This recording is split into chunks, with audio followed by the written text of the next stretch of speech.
আসসালামু আলাইকুম সবাইকে। দ্য ট্রায়ার্স ক্যাপিটালের পক্ষ থেকে সবাইকে জানাচ্ছি শুভেচ্ছা এবং স্বাগতম। আমাদের আজকের সেশনটা খুবই স্পেশাল, কারণ আজকে আমরা কথা বলবো কলেজ চয়েস বিষয়ে। এবছর যারা এসএসসি পরীক্ষা দিলে তোমরা তোমাদের রেজাল্ট ইতিমধ্যে পেয়ে গেছো। কারো রেজাল্ট হয়তো আশানুরূপ হয়েছে, কারো হয়তো হয়নি, এবং তোমরা এই রেজাল্ট অনুসারে তোমাদের ভর্তি হতে ইচ্ছুক তোমরা যে কলেজগুলোতে, সেই কলেজগুলো হয়তো ঠিক করে ফেলেছো। আবার অনেকে হয়তো কোন কলেজে ভর্তি হবে এ বিষয়ে সিদ্ধান্তহীনতায় ভুগছো।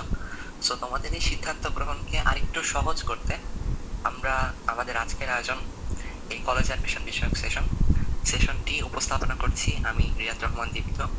পড়ালেখা করছি কুষ্টিয়া সরকারি কলেজে একাদশ শ্রেণী বিজ্ঞান বিভাগ 2024-25 সেশনে।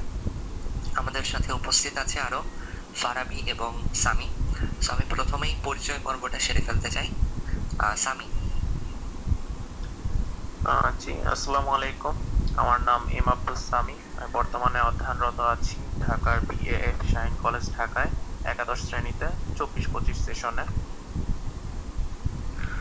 জি, অসংখ্য ধন্যবাদ। ফারাবিকে যেতে চাই, ফারাবির কাছে তোমার পরিচয়টা।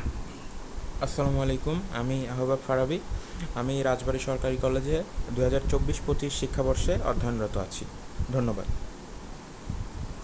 জি, অসংখ্য ধন্যবাদ। সো তোমরা জানো যে বাংলাদেশে আসলে অনেক ধরনের শিক্ষা প্রতিষ্ঠান রয়েছে, অনেক ধরনের কলেজ রয়েছে। কিছু হয়তো সরকারি কলেজ, কিছু বেসরকারি কলেজ, কিছু গ্রামের কলেজ, কিছু বা ঢাকার টপ কলেজ। সো এই সব কলেজগুলোকে আমরা যদি মোটা দাগে চারটি ভাগে ভাগ করি, তাহলে সেগুলো হবে কিছু কলেজ যেগুলো ক্যান্টনমেন্ট কলেজ, ক্যাটাগরি 1। ক্যাটাগরি 2 হচ্ছে যেসব কলেজে অ্যাডমিশন নিয়ে চান্স পেতে হয়। ক্যাটাগরি 3 হচ্ছে জেলা এবং বিভাগীয় শহরের যে বেস্ট কলেজগুলো আছে সেগুলো। ক্যাটাগরি 4 হচ্ছে বাংলাদেশের অন্যান্য কলেজ। এই অন্যান্য কলেজের মধ্যে রয়েছে উপজেলা গ্রামের কলেজগুলো, এবং একই সাথে যেসব প্রাইভেট কলেজগুলো রয়েছে সেগুলোও আমরা ইনক্লুড করছি অন্যান্য কলেজের ক্যাটাগরির মধ্যে। তো একে একে আমরা এই সবগুলো ক্যাটাগরি নিয়ে আলোচনা করব। প্রথমেই বলে রাখি যে কলেজ অ্যাডমিশন নিয়ে যেগুলোতে চান্স পেতে হয়, যেমন Notre Dame, Saint Joseph, Holy Cross, এগুলো বিষয়ে কিন্তু আমাদের আলাদা সেশন হয়েছিল। তোমরা সেখানে বিস্তারিতভাবে জানতে পারবে এগুলোর ভর্তি প্রস্তুতি, পরিবেশ, পড়ালেখার ধরন বিষয়ে। তো সে বিষয়ে আমরা কথা বলছি না। তো সামি যেহেতু বললো যে ও বিএফ শাহীন কলেজে পড়ালেখা করছে, এটা একটা ক্যান্টনমেন্ট কলেজ। সো সামির কাছে জানতে চাই যে ক্যান্টনমেন্ট কলেজে আসলে পড়ালেখার ধরনটা কেমন, বা এসব কলেজের বৈশিষ্ট্য কেমন, খরচ কেমন ইত্যাদি বিষয়ে।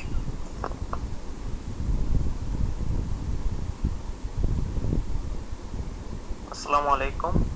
অসংখ্য ধন্যবাদ। আম, হ্যাঁ, আমি প্রথমে বলতে চাই যে আমি পড়ি ঢাকার বিএএফ শাহীন কলেজ ঢাকা। এটা হচ্ছে একটা বিমান বাহিনী নিয়ন্ত্রিত একটি কলেজ। তো আমি আমার কয়েকটা ক্যান্টনমেন্ট কলেজের উদাহরণের মাধ্যমে সবগুলো বোঝানোর চেষ্টা করছি। ক্যান্টনমেন্ট কলেজের ভিতরে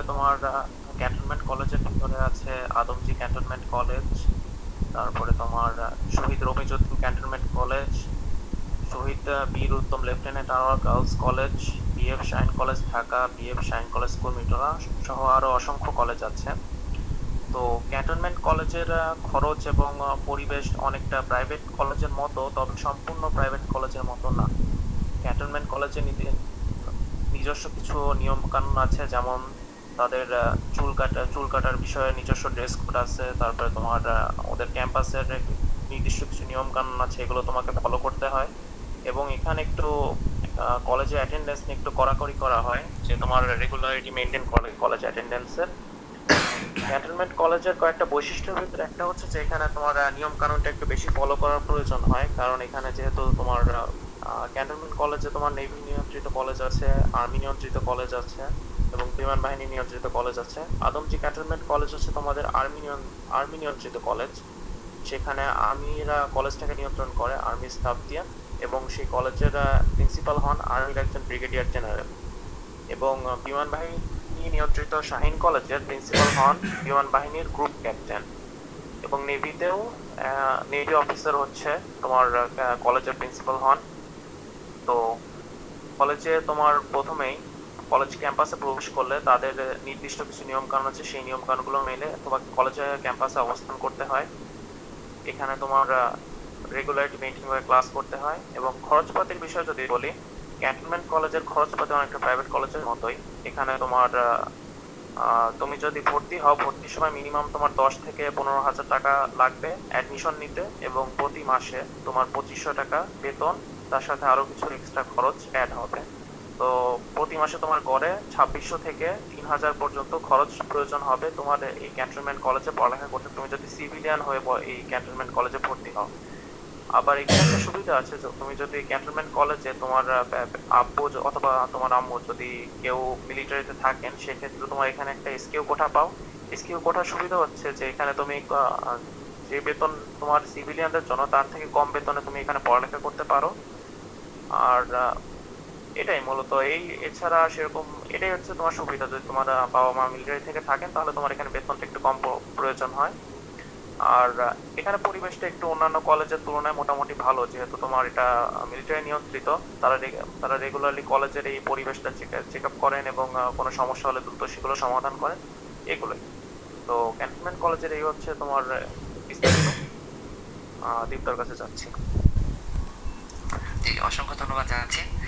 স্বামী যেগুলো বললো তার সাথে অ্যাড করতে চাই যে ক্যান্টনমেন্ট কলেজ কিন্তু অনেক পরিষ্কার পরিচ্ছন্ন হয়, এবং ভিতরে তোমরা যদি কখনো যেয়ে থাকো দেখবে মানে সবকিছু নিট অ্যান্ড ক্লিন।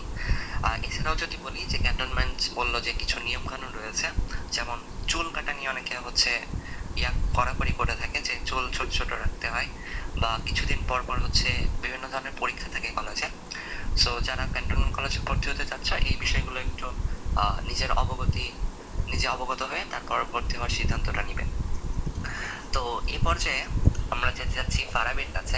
ফারাবি যেহেতু জেলা শহরের একটা সরকারি কলেজে পড়ছে, তো তার কাছে জানতে চাই যে জেলা এবং বিভাগীয় শহরের যে বেস্ট সরকারি কলেজগুলো আছে সেগুলোর আসলে বৈশিষ্ট্যগুলো কি, সুবিধাগুলো কি, সে বিষয়ে নিয়ে আলোচনা করো। ধন্যবাদ রিয়াদকে। আমি রাজবাড়ী সরকারি কলেজে অধ্যয়নরত আছি। তো আমি প্রথমেই জেলাভিত্তিক সরকারি কলেজগুলো নিয়ে বলবো।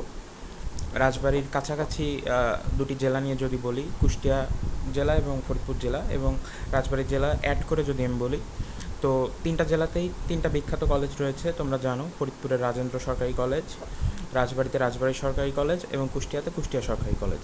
সাধারণত জেলাভিত্তিক সরকারি কলেজগুলো, যেগুলো আর্মি বা বিমান বাহিনী দ্বারা নিয়ন্ত্রিত নয়, এগুলো সাধারণত টিপিক্যাল সরকারি কলেজের মতোই হয়ে থাকে। এখানে বেতন খুবই কম, ভর্তি হতেও যে আহামরি কোনো খরচ হয় এমন না। 4 থেকে 5 হাজার টাকা বা এর চেয়ে অল্প কিছু বেশি অ্যামাউন্টের টাকা দিয়ে তোমরা ভর্তি হতে পারো।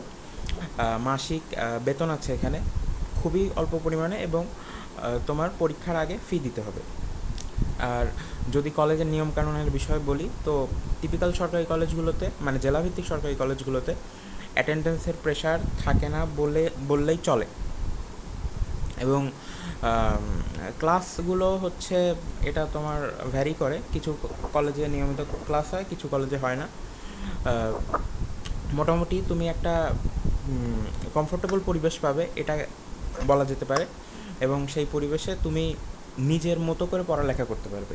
জেলাভিত্তিক সরকারি কলেজগুলোর সুবিধা হচ্ছে এখানে তোমাকে নিজের মতো করে পড়ালেখা করার সুযোগ দেওয়া হয়। সাধারণত সব কলেজে কুইজ বা সাপ্তাহিক পরীক্ষা হয় না, সেক্ষেত্রে হচ্ছে, এবং অ্যাটেন্ডেন্সের প্রেশারও যেহেতু থাকে না, সেক্ষেত্রে কলেজে যদি পড়ালেখা তেমনভাবে না হয়, তুমি নিজের ব্যক্তিগত পার্সপেক্টিভ অনুযায়ী, মানে ব্যক্তিগত ডিসিপ্লিন অনুযায়ী পড়াশোনা করতে পারো। এবং বিভাগীয় শহরের কলেজগুলোর কথা যদি বলে থাকি, একটু আগেই সামি বলেছে ঢাকার কিছু ক্যান্টনমেন্ট কলেজের কথা। আমি ঢাকা কলেজের কথা যদি অ্যাড করি, বা মেয়েদের জন্য যে ভিকারুন্নিসা নুন স্কুল অ্যান্ড কলেজ রয়েছে, এই কলেজগুলোতে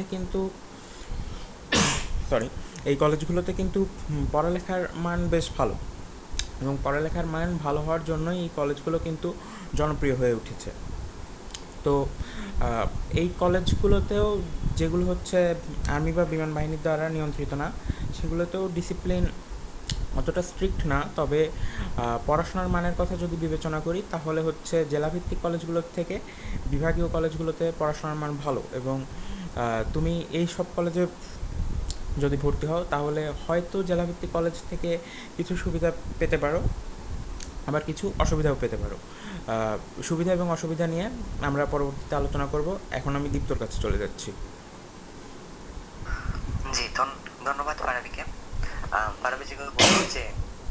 জেলা ভিত্তিক এবং বিভাগীয় যেসব সরকারি কলেজ রয়েছে, আসলে সরকারি কলেজ মানেই হচ্ছে একটু ঢিলঢালা নিয়ম কানুন।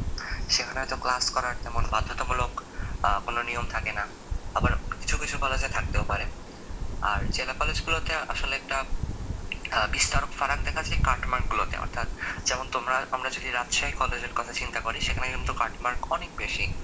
এবং একই সাথে যদি আমরা রাজবাড়ী সরকারি কলেজের কথা চিন্তা করি, কাটমার্ক কিন্তু রাজশাহী সরকারি কলেজের তুলনায় বেশ কম। সো এদিক থেকে একটা মানে বিস্তর ফারাক দেখা যায়। তো এ পর্যায়ে আমি আসলে আলোচনা করতে চাচ্ছিলাম যে অন্যান্য যেসব কলেজ আছে বাংলাদেশে, যেমন কিছু জেলা এবং উপজেলা লেভেলের কিছু অন্যান্য কলেজ রয়েছে যেগুলো হয়তো তেমন একটা পপুলার না, প্লাস বাংলাদেশের কিছু প্রাইভেট কলেজ রয়েছে। সো প্রথমেই বলতে চাই যে বাংলাদেশের যেসব উপজেলা লেভেল বা জেলা লেভেলের অন্যান্য কলেজ যেসব রয়েছে, সেগুলোতে আসলে কাটমার্ক খুব একটা লাগে না। তুমি যদি জিপিএ 5 পাও অথবা তার চেয়ে কমে পেলেও অনেক কলেজে হয়ে যায়, এবং অধিকাংশ কলেজে আসলে সিট ফাঁকাই থাকে। অর্থাৎ তুমি যে কোনো সময় যদি কলেজে আবেদন করো, সেক্ষেত্রে তোমাকে ভর্তি নিয়ে নেওয়া হয়। এসব কলেজে ক্লাস খুব একটা হয় না, বা কিছু কিছু কলেজ ব্যতিক্রম থাকতে পারে। এসব কলেজে সাধারণত তুমি যদি জেলা বা বিভাগীয় সরকারি কলেজগুলোর সাথে তুলনা করো, সেক্ষেত্রে কিন্তু কম্পিটিশনের পরিমাণটা একটু কম হয়, অর্থাৎ ভালো ছাত্রছাত্রী একটু কম ভর্তি হয় এসব কলেজে সাধারণত। আর এই তো, আর যেসব সরকারি কলেজ রয়েছে সেগুলোতে সব টিচাররাই কিন্তু বিসিএস ক্যাডার থেকে আসেন, অর্থাৎ তাদের যে শিক্ষার দেওয়ার যে দক্ষতা সেটা কিন্তু বেশ ভালো হয়। আর যদি বাংলাদেশের অন্যান্য প্রাইভেট কলেজগুলো বিষয়ে বলি, প্রাইভেট কলেজগুলো অনেকটা নিয়ম কানুন হচ্ছে একটু স্ট্রিক্ট। যেমন ক্যান্টনমেন্ট কলেজগুলোর নিয়ম কানুন, ওখানে হচ্ছে তোমার মাসে মাসে কিন্তু ভালো একটা অঙ্কের বেতন দিতে হয়। এমন এমন প্রাইভেট কলেজও বাংলাদেশে আছে যেখানে তোমার হয়তো 2 বছর পড়তে 1 লাখ বা 1.5 লাখ টাকা পর্যন্ত খরচ হয়ে যাচ্ছে। প্লাস ওখানে হচ্ছে ক্লাস করা অধিকাংশ সময় বাধ্যতামূলক থাকে, অ্যাটেন্ডেন্সের প্রেশার থাকে, এবং কিছুদিন পর পর পরীক্ষার একটা প্রেশার থাকে। তো এই পর্যায়ে আমরা যেতে চাচ্ছি বাংলাদেশের কিছু টপ কলেজ, যেমন Dhaka college, residential model college, এগুলোর কাটমার্ক গুলো জানার জন্য আমরা সামের কাছে যাচ্ছি। জি ধন্যবাদ। এবার আমি তোমাদের একটা লিস্ট করেছিলাম, এই লিস্ট অনুযায়ী তোমাদের আমি কিছু বাংলাদেশের টপ কলেজের কাটমার্কগুলো বিষয়ে ধারণা দেওয়ার চেষ্টা করব। প্রথমেই আমি বলতে চাই ঢাকা রেসিডেন্সিয়াল মডেল কলেজের বিষয়ে। ঢাকা রেসিডেন্সিয়াল মডেল কলেজের দুইটা শিফট আছে, একটা হচ্ছে মর্নিং শিফট আর একটা হচ্ছে ডে শিফট। তো এসএসসিতে তোমার যদি 1300-র ভিতরে 1210 থেকে 1215-র উপরে যদি নাম্বার থাকে, সেক্ষেত্রে ধরা যায় যে তুমি ঢাকা রেসিডেন্সিয়াল কলেজের ডে শিফটে চান্স পেতে পারবা। এটা হচ্ছে ডে শিফটের নাম্বার।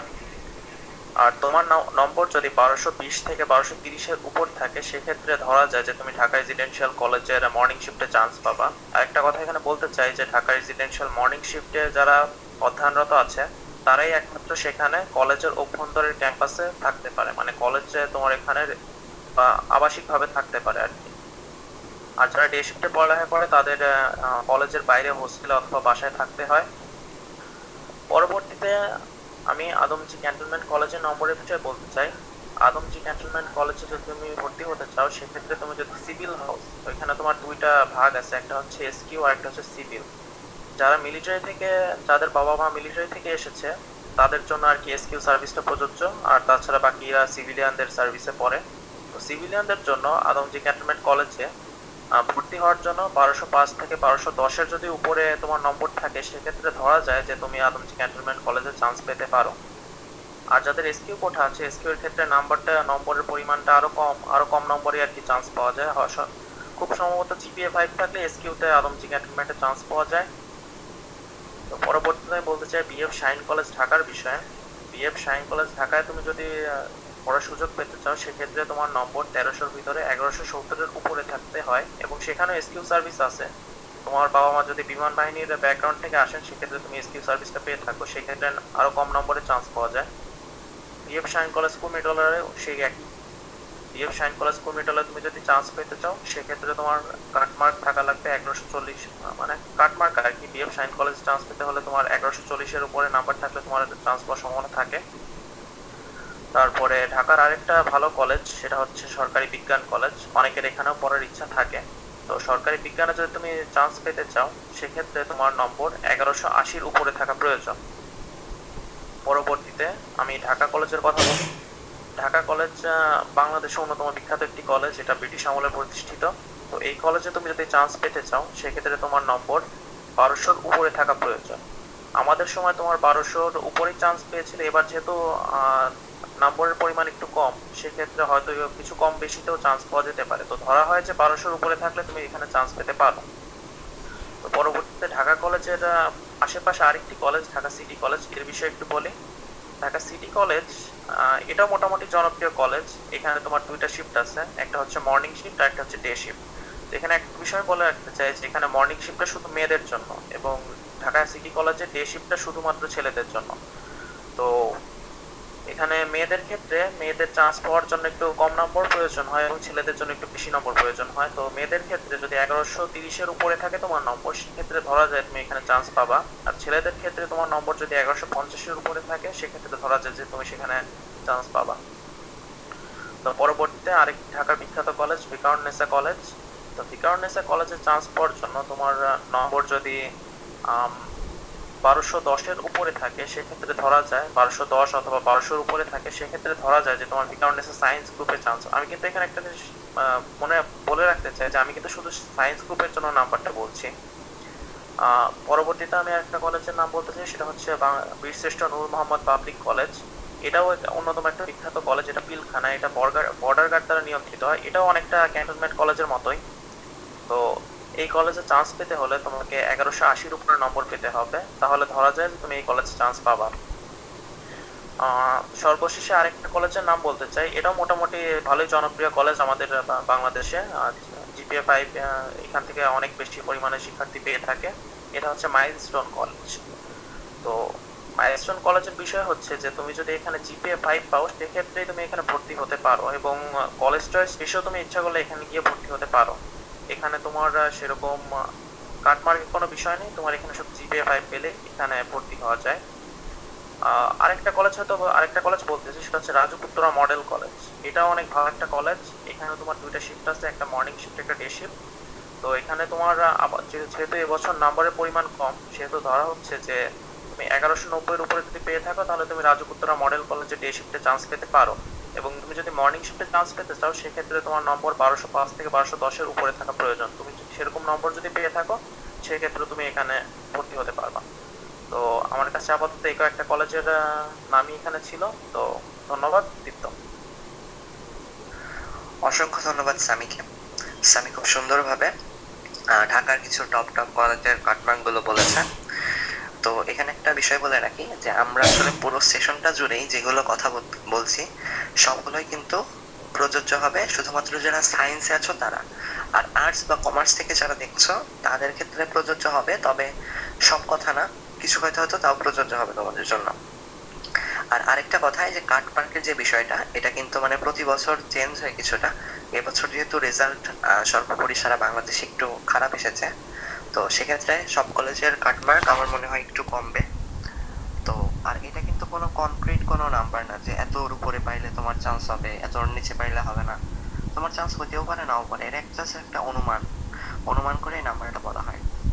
তো আমি যেহেতু কুষ্টিয়া শহরে অবস্থান করছি, এখানে তিনটা কলেজের কাটমার্ক বিষয়ে আমি বলি। প্রথম হচ্ছে কুষ্টিয়া সরকারি কলেজ।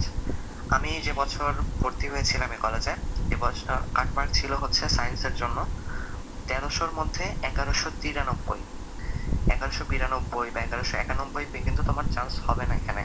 1193-এর বেশি পাইলে তোমার এখানে চান্স হচ্ছিল আমাদের সময়। আর যদি কারো কোটা থাকে সেক্ষেত্রে কিন্তু আর একটু কম নাম্বারেও তোমার চান্স হচ্ছিল।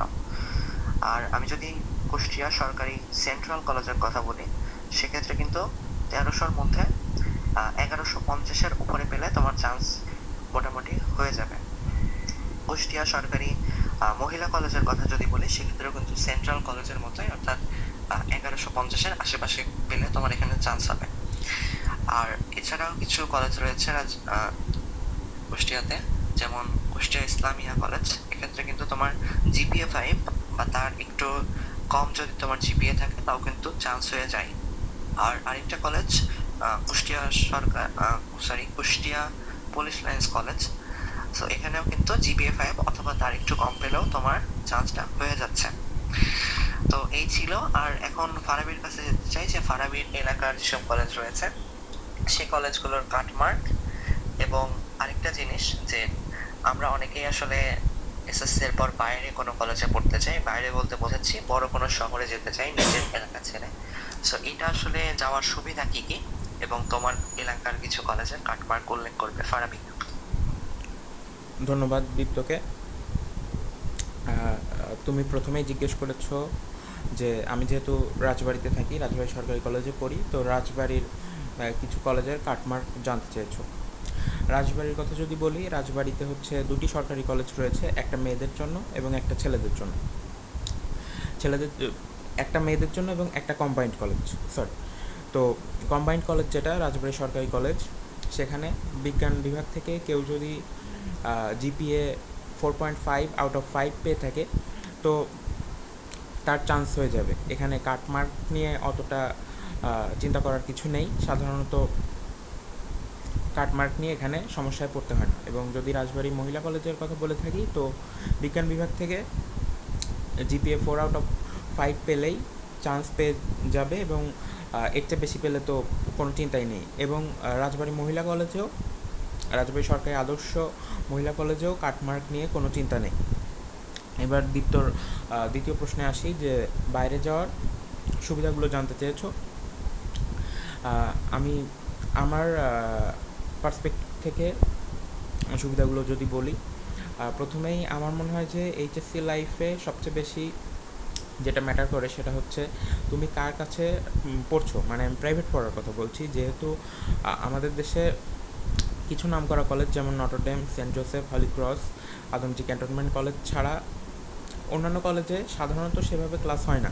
ক্লাস হলেও যে সবাই মনোযোগ দিয়ে ক্লাস করে এমনটা না। আমাদের দেশের শিক্ষার্থীরা কিন্তু এখনও প্রাইভেট টিউশন নির্ভর হয়েই পড়ালেখা চালিয়ে যাচ্ছে। এবং এইচএসসি লাইফে তুমি কার কাছে পড়ছো এটা খুবই গুরুত্বপূর্ণ একটা বিষয়। তো বাইরে যারা যেতে চাচ্ছ, সাধারণত বিভাগীয় শহরে দেখা যায় যে হচ্ছে তুমি যে অফলাইনে প্রাইভেট পড়ার সুযোগ সুবিধাটা এটা অনেক বেশি পাবে। সাধারণত দেখা যায় ঢাকায় যারা যাচ্ছ, এখানে বিভিন্ন নামকরা বিশ্ববিদ্যালয়ের ভাইয়ারা প্রাইভেট পড়িয়ে থাকেন এবং বিভিন্ন নামকরা কলেজের স্যারেরা প্রাইভেট পড়িয়ে থাকেন।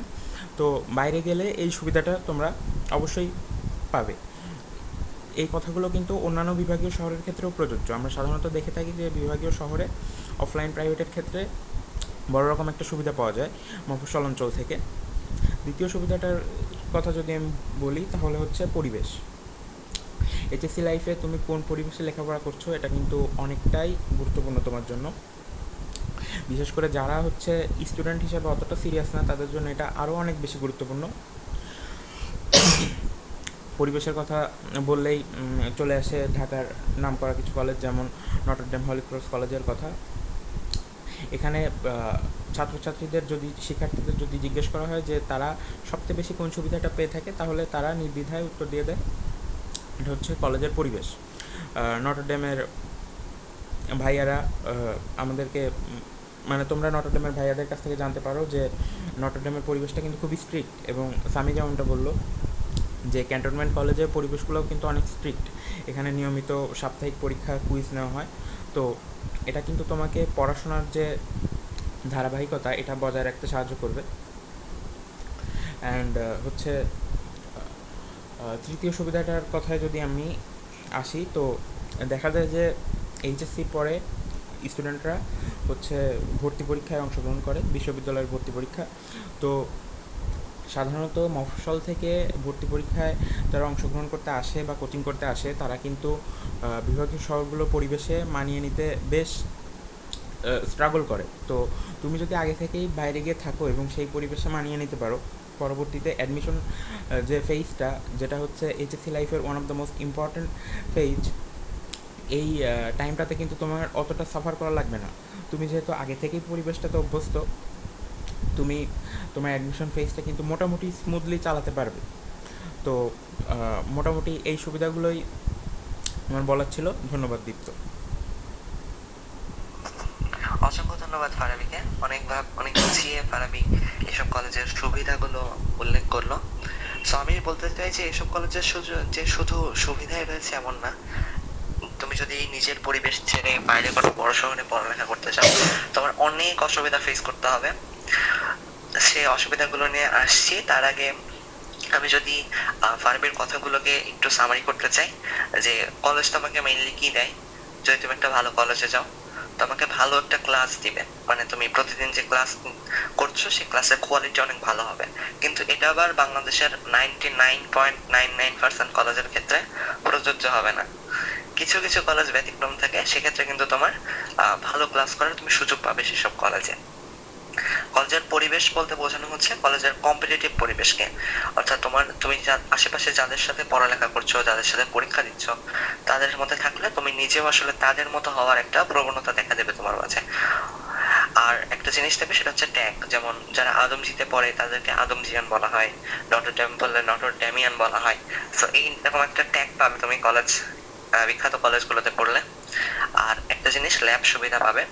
যেমন তুমি যদি বড় বড় কলেজে পড়ো, সেখানে কিন্তু প্র্যাকটিক্যাল গুলো করতে হয়। যেমন আমি কিছুদিন আগে বোটানি প্র্যাকটিক্যাল করলাম। আমরা ছিলাম অলমোস্ট 160 জন। আমরা 160 জন এট এ টাইম বোটানি ডিপার্টমেন্টে প্র্যাকটিক্যাল করলাম 160টা ভিন্ন ভিন্ন মাইক্রোস্কোপ দিয়ে। এবং আমি এটাও দেখেছি যে আলমারিতে আরো কিছু মাইক্রোস্কোপ, আরো বিভিন্ন ধরনের মাইক্রোস্কোপও রয়েছে। সো এটা আসলে মানে ল্যাব ফ্যাসিলিটি। অর্থাৎ তুমি যদি এমন একটা কলেজে পড়তে যেখানে জাস্ট 10-15টা মাইক্রোস্কোপ রয়েছে, সেক্ষেত্রে কিন্তু একটা মাইক্রোস্কোপের পেছনে 10-15 জন নিয়ে আসলে কাজ করতে হতো। কিন্তু এক্ষেত্রে কিন্তু সেটা হচ্ছে না। তুমি নিজের জন্য একটা মানে নিজস্ব একটা মাইক্রোস্কোপ দিয়ে তুমি সবকিছু এক্সপেরিমেন্ট করতে পারছো। সেটা একটা ভালো দিক, ল্যাব ফ্যাসিলিটি। এবার আমি সামির কাছে যেতে চাই যে সামি আসলে নিজের পরিবেশ ছেড়ে ঢাকা বা অন্য কোনো বড় শহরে যাওয়ার যে কি কি অসুবিধা রয়েছে সেগুলো বিষয়ে আলোচনা করার জন্য। সামি। জি, দীপ্তকে অসংখ্য ধন্যবাদ। তো আসলে নিজের বাড়ি ছেড়ে বাইরে পড়তে গেলে অসুবিধা একটা না, অসুবিধা অনেক ধরনের অসুবিধা হতে পারে। তো আমি কয়েকটা কমন অসুবিধা যেগুলো সবাই ফেস করেন সেগুলো কয়েকটা তুলে ধরার চেষ্টা করব।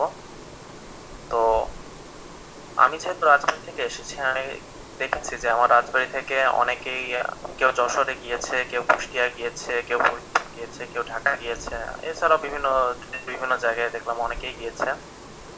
তো আমাদের কয়েকটা কমন যে সমস্যা দেখি সেগুলোর প্রথম সমস্যা হচ্ছে থাকার সমস্যা। ধরো তুমি তোমার জেলার বাইরে কোনো কলেজে অ্যাডমিশন নিয়েছো, এখন তোমার সেই কলেজে পড়ার জন্য সেই কলেজের আশেপাশে কোথাও থাকার প্রয়োজন। তো কলেজের আশেপাশে প্রথমে তোমাকে প্রথম কয়েক মাস তোমার হোস্টেলে খোঁজ নিতে হয়, কোন হোস্টেল কিরকম সেই বিষয়ে একটু খোঁজ খবর নিতে হয়। তারপরে তোমার একটা হোস্টেলে উঠতে হয়, সেই হোস্টেলে তোমার উঠে তোমার দেখবা যে দেশের বিভিন্ন জেলা থেকে অঞ্চল থেকে তোমার বিভিন্ন মানুষ এই হোস্টেলে আসে, তাদের সাথে তোমার রুম শেয়ার করে সেখানে থাকতে হয়। তো তোমার একটা প্রাইভেসির, তুমি যদি একটু প্রাইভেসি মেনটেন করে চলতে চাও সেক্ষেত্রে তোমার একটু অসুবিধায় পড়তে হয়, যে তোমার প্রাইভেসি নিয়ে একটু সংকট দেখা দেয় যেহেতু তুমি অনেকের সাথে রুম শেয়ার করে আছো। তো হোস্টেলে আবার একটা বিষয়, যে তোমার কলেজের আশেপাশে তুমি যদি হোস্টেল না পাও সেক্ষেত্রে দেখা যাচ্ছে যে তোমার একটু দূরে গিয়ে হোস্টেল নেওয়া লাগছে বা কোনো বাসায় থাকা লাগছে, সেক্ষেত্রে যাতায়াতের একটা অসুবিধা আছে। যদি তুমি ঢাকার মতো শহরে এসে পড়ালেখা করতে চাও, তোমার কলেজ থেকে তোমার হোস্টেল যদি দূরে হয় সেক্ষেত্রে তুমি এই সমস্যাটা বেশি ফেস করবা, যে যাতায়াতের অসুবিধা। তোমার ঢাকায় জ্যামের অভাব নেই, জ্যাম দিয়ে তোমার দেখবা যে প্রত্যেক মুহূর্তে মুহূর্তে জ্যাম বাঁধে। তো এখানে তোমার যদি হোস্টেল তোমার দূরে হয় কলেজ থেকে সেক্ষেত্রে যাতায়াতে অনেক ঝামেলায় পড়বা। তো আরো বিভিন্ন সমস্যা তো আছে, সেগুলো আপাতত পরে বলা যাবে। তো দ্বিতীয় যে সমস্যা, মূল সমস্যাটা অনেকে ফেস করে, যে তারা কলেজের টাইমের সাথে মানিয়ে নিতে পারে না। যে ধরো তোমার কলেজের একটা টাইম শিডিউল আছে আর তোমার নিজের একটা টাইম শিডিউল আছে, এই দুটো জিনিস তুমি একসাথে মানিয়ে নিতে পারো না। তুমি যদি ধরো ক্যান্টনমেন্ট কলেজ বা কোনো প্রাইভেট কলেজে ভর্তি হও সেক্ষেত্রে তোমার কলেজের রেগুলারিটি মেনটেন করা বাধ্যতামূলক, না করলে তোমার সেখানে জরিমানা ধরা হবে, আরো তোমার বিভিন্ন বা তোমার গার্ডিয়ান কল করা হবে, তো অনেক ঝামেলা আর কি। তো সেজন্য তোমার রেগুলারিটি মেনটেন করে কলেজে যেতে হবে রেগুলারলি। তো এখানে সমস্যা দেখা যাচ্ছে যে তোমার হয়তো তোমার কলেজ মর্নিং শিফটে ধরলাম, মর্নিং শিফটে ধরলে সকাল 8টা থেকে তোমার দুপুর 1টা পর্যন্ত তোমার ধরো ক্লাস হবে। এই টাইমের ভিতরে তোমার কলেজে থাকতে হবে এবং তোমার সকাল 8টার আগে কলেজে পৌঁছাতে হবে। সেক্ষেত্রে তোমার প্রতিদিন সকাল 6:30 বা 7টায় উঠতে হবে কলেজে আসার জন্য। কলেজে আসলাম, আসার পরে তোমার কলেজে 1টা পর্যন্ত থাকতে হবে। 1টার পরে তুমি ধরো বাড়িতে পৌঁছালে 2টার দিকে। তো সেক্ষেত্রে দেখা যাবে যে তোমার বাড়িতে পৌঁছে তুমি অনেক টায়ার্ড হয়ে যাবে এবং গোসল খাওয়া দাওয়া সহ ধরো তোমার 3টা 4টা বেজে যাবে, তখন আর তুমি পড়তে পারবা না। তখন মনে হবে যে একটু ঘুমাই, ঘুমানোর পর উঠে দেখবা যে রাত হয়ে গেছে। রাতে তুমি ভাববা যে এখন কি পড়তে পারবো। তো দেখা যাচ্ছে রাতে তুমি 2-3 ঘন্টা নিজের পড়ার টাইম পাবা। তো এটা একটা অসুবিধা। তুমি এর ভিতরে যদি নিজের টাইম শিডিউল ঠিক করে না নিতে পারো, সেক্ষেত্রে দেখা যাচ্ছে তুমি কলেজে যাচ্ছ রেগুলারিটি, কিন্তু তোমার পড়া আসলে সেরকম হচ্ছে না। তো এটা একটা সমস্যা। তো আরো একটা সমস্যা হচ্ছে অনেকের খাওয়া দাওয়া নিয়ে সমস্যা থাকে, যে হোস্টেলে ধরো তোমার সবার রান্না একজন করে, মানে একটা বাবুর্চি অথবা কাউকে দিয়ে করানো হয়। তো সেই খাবার দেখা যাচ্ছে এই খাবার নিয়ে অনেকের সমস্যা থাকে, অনেকে সেই খাবারটা খেতে পারে না বা অনেকে সেই পরিবেশের সাথে মানিয়ে নিতে পারে না, অনেকে শরীর খারাপ হয়ে যায়। আবার অনেকে বাড়ি থেকে দূরে থাকার কারণে ধরো একটু মন খারাপ থাকে, যে ঠিক মতো ভালো লাগে না এলাকাটা। তো এইসব সমস্যা তো আছেই। আর আরো যে মেইন একটা সমস্যা সেটা হচ্ছে ধরো তোমার হোস্টেলে উঠলে তুমি দেখবা যে তুমি একবারে তোমার কোন নিয়ম শৃঙ্খলা একটু নিজেকে বজায় রাখতে হবে, নিয়ম শৃঙ্খলা ঠিক করে রাখতে হবে। যেমন ধরো হোস্টেলে থাকলে তোমাকে কিছু বলার জন্য কেউ থাকবে না। যে ধরো তুমি বাসায় থাকলে তোমার বাবা মা তোমাকে একটু বলতেন যে এটা করো ওটা করো, বা এখন এটা করো না বা তখন ওটা করো না। তো হোস্টেলে গেলে এটা বলার মতো কেউ থাকবে না। হোস্টেলে গেলে দেখবা যে তুমি নিজে যেটা ইচ্ছে সেটা করতে পারতেছো, তোমার মানে সম্পূর্ণ তুমি নিজের উপরে। তো তখন তুমি কিভাবে কি চলাফেরা করবা, কিভাবে কি খরচ করবা, বা তুমি কি করবা, পড়বা নাকি তুমি ফোন টিপবে, এটা সম্পূর্ণ তোমার উপর ডিপেন্ড করে।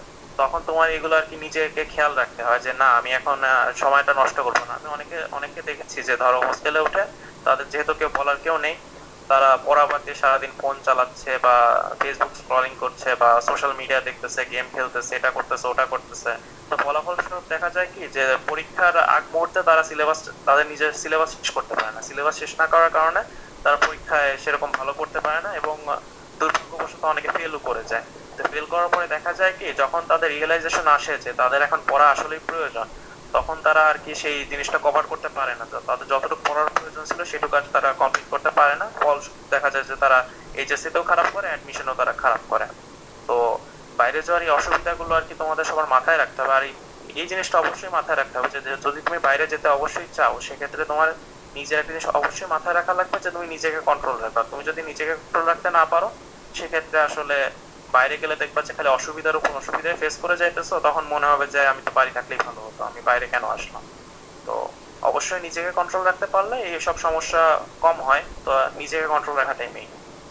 তো আশা করি আমি কয়েকটা কমন বিষয় যেগুলো সবাই ফেস করে তুলে ধরতে পেরেছি। তো দীপ্ত। যে অসংখ্য ধন্যবাদ সামিকে। সামি আসলে বিভিন্ন আঙ্গিক থেকে বিভিন্ন ধরনের সমস্যাকে বিভিন্ন ভাবে তুলে ধরেছে আমাদের সামনে। তো আমি বলতে চাই যে ঢাকায় যাওয়ার বা বড় কোনো শহরে যাওয়ার সুবিধাগুলো তোমরা যেভাবে বিবেচনা করবে, অসুবিধাগুলোকে আসলে আরো গুরুত্বের সাথে বিবেচনা করবে। কারণ অসুবিধাগুলো কিন্তু তোমরা যদি একবার এগুলোর ভিকটিম হও, সেক্ষেত্রে কিন্তু আহ, পড়ালেখায় যে ব্যাক করার যে জিনিসটা সেটা কিন্তু অনেক কঠিন হয়ে যাবে। যেমন আমি যদি দুপুরবেলা একটা জায়গা থেকে অন্য জায়গায় যেতে চাই, আমি যদি হেঁটে যাই, তাহলে কিন্তু আমি রিক্সা বা অটোর থেকে আগেই আমার গন্তব্যে পৌঁছে যাচ্ছি। এটা মেইনলি হচ্ছে জ্যামের কারণে। এবং এই রকম জেলা শহরে যদি এরকম জ্যাম হয়, তাহলে ঢাকাতে নিশ্চয়ই কিরকম জ্যাম হয় তোমরা বুঝতেই পারছো। আর বৃষ্টি, যেহেতু এটা বর্ষাকাল, প্লাস অন্যান্য সময় যদি ভারী বৃষ্টিপাত হয়, সেক্ষেত্রে কিন্তু আহ, রাস্তাঘাটে পানি জমে যায়। এটা কুষ্টিয়াতেও হয় এবং ঢাকাতেও হয় এবং অন্যান্য বড় শহরেও হয়, যে পানি জমে যাচ্ছে, এক জায়গা থেকে আরেক জায়গায় মুভ করতে পারতেছো না, এই একটা সমস্যা। 2 নম্বর সমস্যা হচ্ছে ঢাকার বায়ু দূষণ।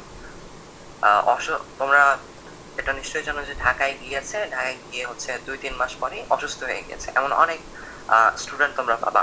প্লাস ঢাকাতে কিন্তু বিভিন্ন সময় বিভিন্ন আন্দোলন হচ্ছে, এই রাস্তা ব্লক করে তোমার ওই যে বিভিন্ন দাবি আদায়ের জন্য বিভিন্ন রকম মিছিল স্লোগান দেওয়া হচ্ছে। এগুলো কিন্তু ঢাকা বা বড় শহরের একটা কমন সমস্যা। আচ্ছা, এবার তোমাদের কাছে একটা সিনারিও বলি, যে তুমি ধরো গ্রামের একটা ছেলে, তোমার ফ্যামিলির অবস্থা মানে মোটামুটি চলে যাচ্ছে, মধ্যবিত্ত একটা পরিবার। তুমি কখনোই বাসার বাইরে থেকে পড়ালেখা করনি।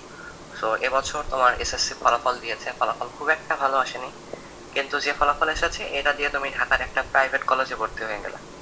তারপর ওখানে গেলে, যে ওখানে যাওয়ার পর তুমি একটা ম্যাস্টিক করলে, ম্যাস্টিক করে সেখানে থাকতে শুরু করলে। So, তোমার একটা দিন কেমন যেতে পারে? তুমি হয়তো সকালবেলা উঠবে, উঠে কোনোদিন খাবে কোনোদিন খাবে না, কারণ মেসের খাবার কেমন এটা আমরা মোটামুটি সবাই জানি যে মেসের খাবার কোয়ালিটি আসলে অতটা ভালো হয় না। So, কোনোদিন ভালো করে খাচ্ছ কোনোদিন খাচ্ছ না, দেন কোনো রকম খেয়ে তুমি কলেজে চলে যাচ্ছ। কলেজে গিয়ে দেখছো যে কলেজের ক্লাস কোয়ালিটি আসলে খুব একটা ভালো না। তুমি বুঝতে পারছো কিছু কিছু জিনিস, কিছু কিছু জিনিস বুঝছো না, বা কিছু কিছু জিনিস হয়তো স্যাররা স্কিপ করে চলে যাচ্ছে। সো অনেক সমস্যা, ক্লাস করে দেখলে যে অতটা উপকার হচ্ছে না। কিন্তু ক্লাস না করেও আবার উপায় নেই, কারণ ক্লাস না করলে জরিমানা দিতে হবে। সো ক্লাস করা মানেই হচ্ছে টাইম নষ্ট করছো। তো তুমি যখন কলেজ শেষ হলো তখন মেসে ব্যাক করলে, আর যাওয়া আসার সময় যে রাস্তায় জ্যাম এটা তো লেগেই আছে, এখানে মনে করো তোমার 1-2 ঘন্টা টাইম নষ্ট। দেন তুমি এসে দুপুরের খাবার খেলে, এবং দুপুরের খাবার খাওয়ার পর সারাদিনের যে ক্লান্তি আছে এই ক্লান্তিতে তোমার একটা ঘুম আসলো। তুমি ঘুম আসলে এন্ড বিকেলে যখন উঠলে তখন তোমার মনে হলো যে কলেজে তো আমার কিছুই পড়া হয়নি, তাইলে আমাকে নিশ্চয়ই অফলাইনে বা অনলাইনে কোথাও একটা ব্যাচে পড়তে হবে বা সামহাও পড়তে হবে। তো তুমি বিকেলটা অফলাইন বা অনলাইন ক্লাস করলে, দেন রাতে যখন তুমি ম্যাথস একদম ব্যাক করলে তখন তোমার যখন পড়ার সময় তুমি তখন মানে কিছুই পড়তে পারতেছো না, কারণ সারাদিন তোমার যে ক্লান্তি রয়েছে সেই ক্লান্তিতে তুমি ঘুমিয়ে যাচ্ছ, এবং পরের দিন যখন আবার সকালে উঠতেছো অ্যান্ড সেম জিনিসটা রিপিট হচ্ছে। সো এটা হচ্ছে ওর্স্ট কেস সিনারিও, যে এরকম অবস্থায় যেন তোমরা না পড়ো। এই জন্য আসলে তুমি ভালোভাবে চিন্তা ভাবনা করে বড় কোনো শহরে শিফট করার বিষয়টি ভেবো। তো এ পর্যায়ে ফারাবি যেহেতু রাজবাড়িতে থাকছে, রাজবাড়ির পরিবেশটা কেমন ওভারঅল পড়াশোনার জন্য, এই পরিবেশ বিষয়ে আসলে সংক্ষিপ্তভাবে জানতে চাচ্ছি ফারাবি। ধন্যবাদ দীপ্তকে। রাজবাড়ির পরিবেশ নিয়ে যদি আমি বলি, তো রাজবাড়ি হচ্ছে মফস্বল টাইপের একটা এলাকা। তো এখানে যে বিভাগীয় শহরের মতো অত যান্ত্রিকতা আছে এমনটা না। তারপরেও যেহেতু আমি হচ্ছে অন্য একটা শহর থেকে এখানে এসেছি, তো প্রথম প্রথম আমার কিছু প্রবলেম ফেস করতে হয়েছে। যেমন হচ্ছে আমার প্রথম দিকে কোনো বন্ধুই ছিল না, তো একাকিত্বে কাটাতে হয়েছে। বাইরের কলেজে যাওয়ার সময় তোমরা অবশ্যই এই বিষয়টা খেয়াল রাখবে, বিশেষ করে যারা হচ্ছে আগে অনেক বড় একটা ফ্রেন্ড সার্কেলে বিলং করতে, সেখান থেকে নতুন একটা কলেজে গেলে সেটা তোমার যত বাড়ির কাছের কলেজই হোক, তোমার যদি বন্ধুবান্ধব না থাকে এক সময় কিন্তু তুমি একাকিত্বে ভুগবে, এবং এইচএসসি লাইফে কিন্তু এটা বড় একটা সমস্যা। অনেকেই দেখা যায় যে এই কারণে একটা ট্রমাটিক লাইফ কাটায়। তো এই বিষয়টা বিবেচনায় রাখবে। আমি এমন বলছি না যে তোমার বন্ধুরা যে কলেজে ভর্তি হয়েছে সেই কলেজেই তোমাকে ভর্তি হতে হবে, এমনটা না। তবে কলেজে ভর্তি হওয়ার পর তোমার উচিত হবে যে তুমি যেন তোমার কমিউনিকেশন স্কিলটা বাড়ানোর দিকে একটু মনোযোগ দাও, এবং সেক্ষেত্রে তুমি যদি ভালো কিছু বন্ধু বানাতে পারো যারা পড়াশোনায় আসলেই মনোযোগী, সেক্ষেত্রে তোমার পড়াশোনায় সুবিধা হবে। আমি এই সমস্যাটা ফেস করছিলাম দেখেই তোমাদের কাছে এই পরামর্শটা আমি রাখছি। অ্যান্ড আরও একটা যেটা বিষয় হচ্ছে, আমি রাজবাড়িতে ফ্যামিলির সাথে থাকি, তো সেক্ষেত্রে আমি একটা সুবিধা পেয়েছিলাম। রাজবাড়ি পরিবেশের সাথে মানিয়ে নিতে আমার এই দিকটা একটু সাহায্য করেছে যে আমার সাথে ফ্যামিলি সাপোর্ট ছিল। অ্যান্ড ওভারঅল রাজবাড়ির পরিবেশটা যদি বলি, সাধারণ একটা মফস্বলের এলাকায় যেমন পরিবেশ থাকে তেমনই মোটামুটি। এখানে অফলাইন প্রাইভেট ফ্যাসিলিটিস ওভাবে পাওয়া যায় না। অ্যান্ড কলেজেও তোমরা যেটা আগেই জেনেছো যে বাংলাদেশের বেশিরভাগ কলেজেই ঠিকমতো ক্লাস হয় না, তেমন ক্লাস হয় না। তো কলেজেও যে আমি খুব অ্যাটেন্ড করি এমনটা না। তোমরা হচ্ছে মানে মফস্বলের কোনো কলেজে ভর্তি হলে একটা দিন যেমন কাটাবে, আমারও ঠিক তেমনটাই কাটে। দেখা যায় যে আমার যদি কোনো অফলাইন প্রাইভেট থাকে তো সেটা অ্যাটেন্ড করি। অ্যান্ড বাড়িতে আমি যেহেতু কলেজ অ্যাটেন্ড করি না, অ্যাটেন্ডেন্সের প্রেশারটা নেই, তো পড়াশোনার ক্ষেত্রে আমি নিজস্ব টাইম বের করতে পারি। অ্যান্ড আমি হচ্ছে মোটামুটি মফস্বলের এলাকায় থাকার কারণে এই সুবিধাটা ফেস করি যে আমার টাইম ম্যানেজমেন্টে কলেজের টাইমটা আসে না। সেক্ষেত্রে আমি নিজের মন মতো কিন্তু পড়াশোনার টাইমটা গুছিয়ে নিতে পারি। এটাই দীপ্ত। ধন্যবাদ সামি, ধন্যবাদ ফারাবিকে। এ পর্যায়ে আমরা সামির কাছে যেতে চাচ্ছি। সামি, ঢাকার পরিবেশ বিষয়ে একটু সংক্ষেপে উল্লেখ করো। জি ধন্যবাদ। তো ঢাকার পরিবেশ বিষয়ে এখন উল্লেখ করলে আমি প্রথম বলি ঢাকার। কেউ যদি গ্রাম বা মফস্বল এলাকা থেকে ঢাকায় আসে সেক্ষেত্রে সে যে সুবিধাগুলো পাবে তার ভিতর হচ্ছে প্রাইভেটের সুবিধা, প্রাইভেট বা কোচিং এর সুবিধা। এখানে তোমার প্রাইভেট কোচিং দেখবে যে অহরহ অ্যাভেলেবেল আছে, আবার অনেক ভালো ভালো টিচারের কাছেও ইচ্ছা করে তারা পড়তে পারবে, এটা একটা সুবিধা। সাথে হচ্ছে তারা এই বাংলাদেশের টপ টপ ক্যাটাগরির যেসব স্টুডেন্ট আছে তাদের সাথে পরিচিত হতে হতে পারবে, তাদের সাথে প্রতিযোগিতা করতে পারবে, এটা হচ্ছে তোমার একটা সুবিধা। আর কয়েকটা সুবিধার ভিতর আছে যে ঢাকায় তোমার সব ধরনের মানুষ, সাথে সব ধরনের সুযোগ সুবিধা অ্যাভেলেবেল আছে, তুমি যদি সেগুলো খুঁজে নিতে পারো সেক্ষেত্রে তুমি এখানে বেশ ভালো একটা আহ, মানে কলেজ লাইফ কাটাতে পারবা। তো এটা গেল সুযোগ সুবিধার ভিতরে।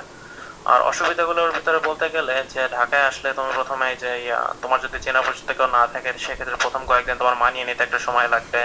সাথে তোমার এখানে দেখবা যে বৃষ্টি বা কিছু একটা হলে তুমি যদি আহ মূল শহরের একটু সাইডে থাকো সেক্ষেত্রে তোমার কলেজ যাওয়াটা অনেক অসুবিধা হয়ে যাবে। সেখানে তোমার গাড়ির জ্যাম আছে, সাথে রাস্তা যদি ভাঙাচোরা হয় সেক্ষেত্রে রাস্তায় যাতায়াতের একটা অসুবিধা আছে। তো ঢাকায় আরো একটা অসুবিধা হচ্ছে তোমার ঢাকার বায়ু দূষণ প্রচুর হারে হয়, মানে ঢাকার বাতাসে তুমি দেখবা যে এক প্রকার কি বলা যায়, তুমি ঢাকা একটা প্রতিবেদন হয়তো খেয়াল করবা যে ঢাকার বাতাস আর 12টা সিগারেট খাওয়া একই রকম। তো এটাই আর কি, যে ঢাকার বাতাস একটু নোংরা টাইপের, এখানে তোমার গাড়ি যেহেতু রেগুলারলি যাতায়াত করে এজন্য কালো ধোঁয়া টোয়া এসব হাবিজাবি অনেক। তো এটাই। আর ঢাকায় তুমি যদি আসো সেক্ষেত্রে একটু তোমার প্রথম কয়েকদিন কষ্ট করা লাগবে মানিয়ে নেওয়ার জন্য। আর আসলে আসলে বুঝতে পারবা, সব তো আর বলে বোঝানো যায় না, তুমি আসলে নিজে যদি আসো তাহলে এক্সপিরিয়েন্স করো তাহলে আসলে বুঝতে পারবে যে আসলে কি কি সমস্যা আছে, কি কি অসুবিধা আছে, এসব তুমি নিজেই আসলে বুঝতে পারবা। তুমি যদি ফ্যামিলির সাথে ঢাকায় আসতে পারো তাহলে অফকোর্স সেটা হবে, তুমি যদি আসতে পারো সেটা ভালো। আর তুমি যদি নিজে একা একা আসো সেক্ষেত্রে তোমার একটু অনেক অসুবিধা ফেস করতে হবে, নিজে একটু কষ্ট করতে হবে মানিয়ে নেওয়ার জন্য। আর তুমি যদি এর মাঝখানে হাল ছেড়ে দাও সেক্ষেত্রে দেখা যাবে যে তোমার মনে হবে না থাক, আমি আর ঢাকায় পড়বো না, আমি টিসিনে বাড়ি চলে যাই, এরকম মনে হবে। তো এটাই, তুমি যদি আসতে চাও সিদ্ধান্ত নিয়ে যদি আসো তাহলে তোমার মন মানসিকতা যদি ভালো রাখো সেক্ষেত্রে তুমি আশা করি মানিয়ে নিতে পারবা, এটাই। ধন্যবাদ সামিকে। সামি একদম শেষ মুহূর্তে যে কথাটা বললো যে অনেকে হয়তো পরিবেশের সাথে খাপ খাইয়ে নিতে ব্যর্থ হয় এবং পিসি নিয়ে নিজ এলাকায় চলে আসে। সো এরকম আমরা অনেক শিক্ষার্থীদের মধ্যেই দেখতে পাই যে তাদের মেইন সমস্যা আমি যেটা মনে করি যে তারা প্রয়োজনীয় সব খোঁজ খবর না নিয়েই অযোগ্য একটা কলেজে ভর্তি হয়ে যায় মাঝে মাঝে। কিছু ক্ষেত্রে হয়তো ব্যতিক্রমও থাকতে পারে, কিন্তু আমি এমন অনেককে দেখেছি যে যে কলেজ চয়েসের রেজাল্ট আসার পর খোঁজ নেয় যে ভাইয়া আমার তো ওই কলেজটা এসেছে, ওই কলেজের আশেপাশে থাকার সুযোগ সুবিধা কেমন। মানে সে থাকার সুযোগ সুবিধা, কলেজের কস্ট, এগুলো বিষয়ে খোঁজ খবর না নিয়েই ওই কলেজটা চয়েসে দিয়ে ফেলেছে। সো এই জিনিসটা করো না, ভালো করে খোঁজ খবর নিয়ে দেন সে কলেজে ভর্তি হইও। সো আমি যেহেতু কুষ্টিয়াতে থাকছি, কুষ্টিয়ার পরিবেশ সম্পর্কে একটু আইডিয়া দেই তোমাদের। সো কুষ্টিয়ার আশেপাশে হচ্ছে তোমার কুষ্টিয়া মেডিকেল কলেজ রয়েছে এবং ইসলামী বিশ্ববিদ্যালয় রয়েছে। সো এখানে আসলে অনলাইন তো আসলে পুরো বাংলাদেশে অ্যাভেলেবল, অনলাইনে পড়ার সুবিধা। আর অফলাইনের কথা যদি বলি, এখানে ভালো সংখ্যক অফলাইন প্রাইভেট অ্যাভেলেবল, বিভিন্ন অপশন অ্যাভেলেবল। তোমার এই স্যারের কাছে ভালো না লাগলে অমুক ভাইয়ের কাছে যেতে পারতেছো, ওনার কাছে ভালো না লাগলে আরেকজনের কাছে যেতে পারতেছো। আর তুমি এই যে পার্সোনালি প্রাইভেট পড়ার জন্য তুমি বাসায় যদি কাউকে নিতে চাও, যেমন এখানে ইসলামী বিশ্ববিদ্যালয় রয়েছে, ইসলামী বিশ্ববিদ্যালয়ের অনেক শিক্ষার্থী কিন্তু এরকম তুমি নিতে পারবে বাসায়। প্লাস মেডিকেল কলেজের ভাইয়াদের কাছ থেকেও কিন্তু তোমরা বায়োলজি পড়ার জন্য পার্সোনাল প্রাইভেটের ব্যবস্থা করতে পারবে। এই আর হচ্ছে সরকারি কলেজগুলো যে চাপ, মানে ক্লাসের যে অ্যাটেন্ডেন্সের প্রেশার সেটা একটু কম হয়, কিন্তু ইদানিং শোনা যাচ্ছে সেন্ট্রাল কলেজে একটু প্রেশার দিচ্ছে এবং পুলিশ লাইন্স কলেজ যেটা রয়েছে সেখানে একটু মোটামুটি অ্যাটেন্ডেন্সের একটু প্রেশার রয়েছে। তো এই আর কি। সো যদি সম্ভব হয় এমন একটা জায়গা চুজ করবা পড়াশোনার জন্য যেখানে অনলাইনের সাথে অফলাইন ফ্যাসিলিটিটাও একটু অ্যাভেলেবল। কারণ তুমি যদি সব সাবজেক্টই অনলাইনে পড়তে চাও সেক্ষেত্রে কিন্তু তোমার মানে জিনিসটা কেমন যেন হয়, মানে তেমন একটা ভালো হয় না, কারণ তোমার মাথা চোখ এগুলোর উপর কিন্তু অনেক প্রেশার পড়বে সব যদি অনলাইনে পড়তে চাও। সো এমন একটা লোকেশন চুজ করো যেখানে অনলাইনের পাশাপাশি অফলাইনটাও ফ্যাসিলিটি অ্যাভেলেবল। আর কিছুদিন আগে আমার এনডিসির এক বন্ধুর সাথে কথা হইলো নটরডেম কলেজের। তো সে বললো যে তুমি এখানে এমন একজন স্টুডেন্টও খুঁজে পাবে না যে কিনা অনলাইনে কোনো কোর্স করে না বা অফলাইনে কোনো প্রাইভেট হচ্ছে না। অর্থাৎ এনডিসির সব ক্লাস করেই যদি হয়ে যেত তাহলে কিন্তু সেই কথাটি বলতো না। অর্থাৎ তুমি বাংলাদেশের যে কোনো কলেজেই পড়ো না কেন, অনলাইন প্রাইভেট বা অফলাইন প্রাইভেট তোমাকে পড়তেই হচ্ছে। সো এটা একটা বিষয়। আর ঢাকা বোর্ড, অনেকে যারা ঢাকা বোর্ড চেঞ্জ করার কথা ভাবছো, যেমন কুষ্টিয়া কিন্তু যশোর বোর্ডের মধ্যে। সো তোমরা জানো বোর্ড পরীক্ষাগুলোতে ঢাকা বোর্ডের প্রশ্ন কিন্তু সবচেয়ে স্ট্যান্ডার্ড হয়, মানে একদম গতানুগতিক প্রশ্ন আসে, এবং অন্যান্য বোর্ডে কিন্তু মাঝে মধ্যে কঠিন প্রশ্ন চলে আসে। সো তোমরা যদি সম্ভব হয় ঢাকা বোর্ডের মধ্যে থাকার চেষ্টা করবে। তো এই পর্যায়ে আমরা খুবই একদম মানে শেষ পর্যায়ে চলে এসেছি। তো এই পর্যায়ে আমরা স্যারের কাছে যাব, যে একদম শেষ কোনো মতামত থাকলে তুমি সেগুলো ব্যক্ত করবে খুবই সংক্ষেপে। জি, ধন্যবাদ। তো আমার কথা একটাই, যে ধরো তোমরা যারা ঢাকা আসতে বা নিজের জেলার বাইরে যেতে ইচ্ছুক, বেশিরভাগই তো ঢাকা আসতে ইচ্ছুক, তারা কয়েকটা বিষয় আর কি মাথায় রেখে ঢাকায় আসার চিন্তা ভাবনা করবা। আর একটা জিনিস মাথায় রাখবা, যে ঢাকায় কিন্তু আসলে তুমি দেখবা যে অসুবিধার পর অসুবিধা, অসুবিধার পর অসুবিধা, একটা অসুবিধার সমাধান করার পর দেখবা যে আরেকটা অসুবিধা লেগে আছে। আর এই অসুবিধার পর অসুবিধা এসব পার করার পরে তোমার আবার তোমার নিজের একাডেমিক লাইফটা ঠিক রাখতে হবে। কারণ দেখা যাচ্ছে যে তুমি ঢাকায় আসলা, সবকিছু ঠিকঠাক করে ম্যানেজ করে নিলে, কিন্তু তোমার একাডেমিক লাইফ তুমি পড়াশোনা ঠিক মতো ম্যানেজ করতে পারলা না। সেক্ষেত্রে দেখা যাচ্ছে কি যে তুমি নিজের পড়াশোনা শেষ করতে পারবে না, সিলেবাস শেষ করতে পারবা না। তো তুমি কলেজে ভর্তি হওয়ার পর হাফ ইয়ারলিতে ফেল, ইয়ারলিতে ফেল, আর একবার যদি তোমার এই ফেল হওয়া শুরু হয়, তাহলে দেখবা যে হাফ ইয়ারলিতে ফেল, ইয়ারলিতে ফেল, প্রি টেস্টে ফেল, টেস্টে ফেল, শেষ পর্যন্ত তোমার বাবা মাকে এনে সুপারিশ নিয়ে তারপর তোমার এইচএসসি পরীক্ষা দেওয়া লাগবে। তো এরকম যেন না হয় যে তুমি ঢাকায় এসে তোমার পড়াশোনা বাদ দিয়ে অন্যান্য সব কাজ করে বেড়ালে। আর ঢাকায় তোমার কিন্তু দেখবা যে ঘোরাঘুরি, তারপরে তোমার রেস্টুরেন্ট ঘোরাঘুরি, তারপরে জাদুঘর, এসব দিয়ে ভরা ঢাকা। ঢাকায় আসলে দেখবা যে ঘোরাঘুরির জায়গার কোনো অভাব নেই। তো অনেকে দেখা যায় কি ঢাকায় আসলে তার প্রথম কয়েকদিন এই ঘোরাঘুরিতে ব্যস্ত থাকে, পড়াশোনার দিকে আর মনোযোগ দিতে পারে না। তো ঘোরাঘুরি করার কারণে দেখা যায় তারা প্রথম 3-4 মাস সময় নষ্ট করে, পরবর্তীতে দেখা যায় কি তারা আর রিকভার করতে পারে না। ওই হিউজ অ্যামাউন্ট অফ টাইম নষ্ট করার পরে তারা রিকভার করতে পারে না। তো ফলশ্রুতিতে দেখা যায় কি তারা একাডেমিক লাইফে অনেক কষ্ট ভোগ করতে হয়। তো তোমরা ঢাকায় যদি আসো, অবশ্যই মনে রাখবা যে তুমি ঢাকায় পড়তে আসতেছো, তুমি ঢাকায় ঘুরতে আসতেছো না। কারণ তোমার এই 2 বছর তুমি ঢাকায় ঘোরাঘুরি না করে, যে 2 বছর কষ্ট করে ভালো একটা ইউনিভার্সিটিতে চান্স পেয়ে, পাবলিক ইউনিভার্সিটিতে চান্স পেয়ে, তারপরে তোমার ঘোরাঘুরির সময় অসংখ্য পাবা। তো সেজন্য তোমরা ঢাকায় ঘুরতে আসতেছো না, তোমরা ঢাকায় পড়তে আসতেছো, এটা মাথায় রাখতে হবে। এবং তোমরা যদি আসো, একটা জিনিস অল টাইম মাথায় রেখে আসবা, যে ঢাকায় যত যাই হোক না কেন তুমি তোমার একাডেমিক লাইফ ঠিক রাখবা। এবং কোনোভাবে ঢাকা যে কলেজে ভর্তি হও না কেন, সেখান থেকে টিসি নিয়ে আর বাড়ি যাবা না। কারণ তুমি যদি এখান থেকে টিসি নিয়ে বাড়ি যাও, সেক্ষেত্রে তোমার সময় তো নষ্ট হবে, সেক্ষেত্রে আরো অনেক অসুবিধা হবে। এখন অনেকের ক্ষেত্রে সেটা ব্যতিক্রম দেখা যায়, যদি তারা বাড়ি গিয়ে ভালো করতে পারে, কিন্তু বেশিরভাগের ক্ষেত্রে দেখা যায় কি টিসি নিয়ে তারা বাড়িতেও আর ভালো করতে পারে না। তুমি আসলে নিজেকে প্রশ্ন করবে যে তুমি কি আসলে বাইরে পড়তে যাওয়ার যোগ্য, তোমার কি সেই যোগ্যতাটা হয়েছে, তোমার কি সেটা প্রয়োজন। তোমার যদি মনে হয় যে হ্যাঁ আসলে আমার বাইরে পড়া উচিত, বাইরে পড়তে গেলে আমার ভালো হবে, সেক্ষেত্রে তুমি আসো, কোনো সমস্যা নাই।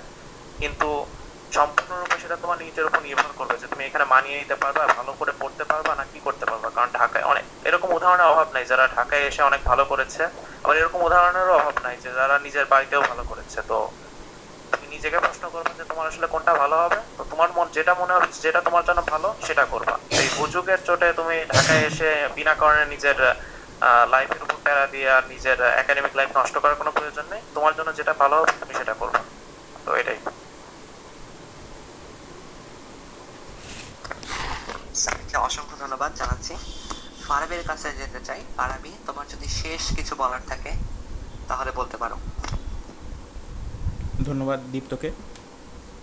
ইতিমধ্যেই সামি সবই বলেছে, তো আমি এক্সট্রা কিছু জাস্ট অ্যাড করব। আমার অভিজ্ঞতা থেকে এসএসসির রেজাল্ট দেওয়ার পর আমি একটা বিষয় খেয়াল করেছিলাম, যে আমার কিছু বন্ধুর এসএসসিতে ঢাকার সরি যে টপ কলেজগুলো, সেগুলোতে ভর্তি হওয়ার মতো মার্ক আসেনি, কিন্তু তারপরও তারা শুধুমাত্র ঢাকায় যাওয়ার জন্য ঢাকার বিভিন্ন প্রাইভেট কলেজে গিয়ে ভর্তি হয়েছে। মানে স্বামী যেটা বললো যে ঢাকায় যে অনেক ঘোরাঘুরির জায়গা, মানে অনেক টাইপের ডিস্ট্র্যাকশন আছে, তো এগুলো দেখে কিন্তু অনেকেই ঢাকায় যেতে চায়।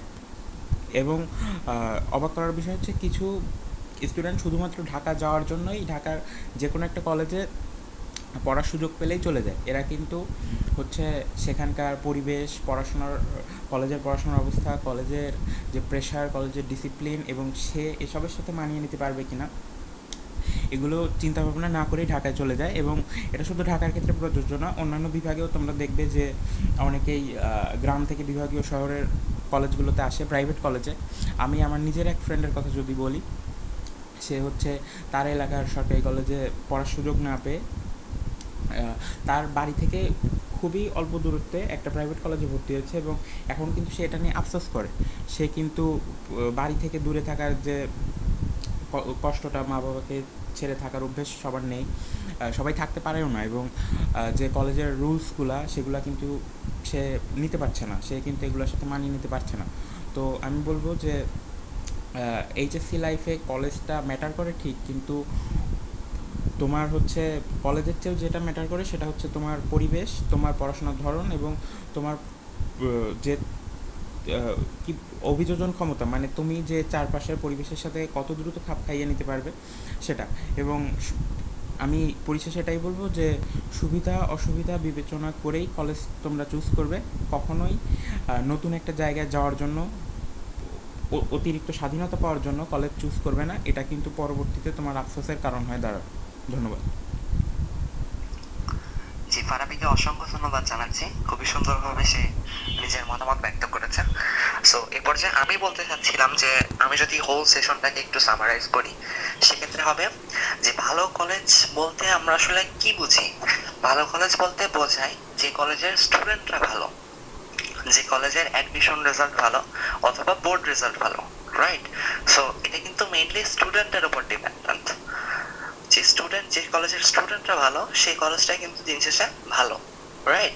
সো এক্ষেত্রে তোমাদের যদি সম্ভব হয় তোমরা চুজ করবে এমন একটা কম্পিটিটিভ কলেজ যেখানে ভর্তি হইলে তোমাকে সে কলেজের টপ রেজাল্ট করার অনেক বেশি পরিশ্রম করতে হয়। এরকম একটা কম্পিটিটিভ পরিবেশের কলেজ তুমি চুজ করবে, এবং অবশ্যই খেয়াল রাখবে যে আর্থিক অবস্থার সাথে যেন সঙ্গতিপূর্ণ হয়। যেমন কলেজের বেতন 10,000, তুমি হয়তো বাসা থেকে সেরকম টাকা বা ফাইন্যান্সিয়াল সাপোর্টটা পাচ্ছ না, তাহলে কিন্তু ভর্তি হওয়ার দরকার নাই। একইভাবে কলেজ তোমার টাইম ওয়েস্ট করছে কিনা, যেমন তুমি কলেজে ক্লাস করছো নিয়মিত, কিন্তু ক্লাস করে তোমার আসলে কিছুই হচ্ছে না, টাইম ওয়েস্ট হচ্ছে, তো এইসব কলেজ আসলে ভর্তি হওয়ার দরকার বলে মনে করি না। আচ্ছা, সেকেন্ড কথা হচ্ছে পরিবারের সাথে থাকার যে বিষয়টা। হ্যাঁ, পরিবারের সাথে থাকা অফকোর্স অনেক অনেক বেটার, কারণ অনেক অনেক সাপোর্ট পাওয়া যায় তুমি যদি পরিবারের সাথে থাকো। আর তারপর কথা হচ্ছে যে অফলাইন প্রাইভেট ফ্যাসিলিটি, এটা অলরেডি উল্লেখ করেছি আমি পূর্বেই। কলেজের প্রেশার কম এমন কলেজ চুজ করা আসলে বেটার, কারণ এক্ষেত্রে তুমি নিজে বাসায় যে পড়াশোনার যে বিষয়টা আছে এক্ষেত্রে বেশি সময় পাবে। আচ্ছা, আরেকটা কথা বলি যে একই প্রশ্ন বা একই কথা আমরা তিনজন হয়তো ভিন্ন ভিন্ন জিনিস ভিন্ন ভিন্ন পার্সপেক্টিভ থেকে বলছি। একইভাবে তুমি যদি তোমার সিনিয়র অন্য কোনো ভাইয়াকে যে জিজ্ঞেস করো, তিনি হয়তো আরেকভাবে কথাটি বলবেন। সো একই প্রশ্ন উত্তর হবে হয়তো বিভিন্ন রকমের, এটা হওয়া খুবই স্বাভাবিক। সো তোমাকে আসলে জাজ করতে হবে যে কারটা সঠিক বা কোন ভাইয়ার কোন কথাটা তোমার জন্য প্রযোজ্য। এটা যদি তুমি ফাইন্ড আউট করে নিজের ডিসিশনটা নিজে নিতে পারো তাহলে বেস্ট হবে। আর আমার পার্সোনাল মতামত একদমই যে ঢাকায় যদি তোমার টপ কলেজগুলোতে না আসে তাইলে ভাই ঢাকায় যাওয়ার দরকার নাই। ঢাকায় কিন্তু অনেক কলেজ, হ্যাঁ, মানে অনেক কলেজ, আমরা নামও জানি না অত কলেজের। এত কলেজ আছে ঢাকাতে, ওসব কলেজে ভর্তি হওয়ার জন্য দরকার নাই যদি না তোমার টপ কলেজ আসে। আর সেকেন্ড কথা হচ্ছে ক্যান্টনমেন্ট কলেজ আমি খুব একটা প্রায়োরিটি দিই না, কারণ এখানে অনেক হচ্ছে তোমার রুলস অ্যান্ড রেগুলেশনস আছে, অনেক স্ট্রিক্ট, এই জন্য এসব কলেজ আমি প্রায়োরিটি দিই না। তোমরা ইচ্ছা করলে ভর্তি হতে পারো। আর লাস্ট কথা বলে শেষ করব, সেটা হচ্ছে কলেজ চয়েস দেওয়ার আগে সেই কলেজগুলো যদি সম্ভব হয় একবার ঘুরে দেখো। তুমি ক্লাস করবা, কোন কোন বিল্ডিং আছে কলেজে, তারপর হচ্ছে কিভাবে আসলে টিচাররা ক্লাস নিচ্ছে, এই বিষয়গুলো। সো এগুলো যদি তুমি দেখতে পারো তাহলে কিন্তু তুমি একটা প্র্যাকটিক্যাল আইডিয়া পাবা যে কোন কলেজ আসলে কেমন, এবং স্টুডেন্টদের সাথে কথা বললেও কিন্তু তোমার একটা আইডিয়া হবে যে কলেজটা আসলে কেমন, আমাদের দৈনন্দিন জীবনটা কেমন কাটবে এই কলেজে ভর্তি হলে। এই বিষয়টা আমার ক্ষেত্রে প্রযোজ্য হয়েছিল, এবং আমার ক্ষেত্রে মানে এটা ডিসিশন চেঞ্জিং একটা মুভ ছিল আমার জন্য। তো সবাইকে অসংখ্য ধন্যবাদ আমাদের কথাগুলো ধৈর্য সহকারে শোনার জন্য। আশা করছি তোমরা অনেক বেশি উপকৃত হবে আমাদের আজকের এই সেশনটি থেকে। তোমাদের জন্য দোয়া এবং শুভকামনা, আমাদের জন্য তোমরা দোয়া রেখো। এই বলে আমাদের সেশনটি আজকের মতো এখানেই শেষ করছি। সবাইকে অসংখ্য ধন্যবাদ। আসসালামু আলাইকুম।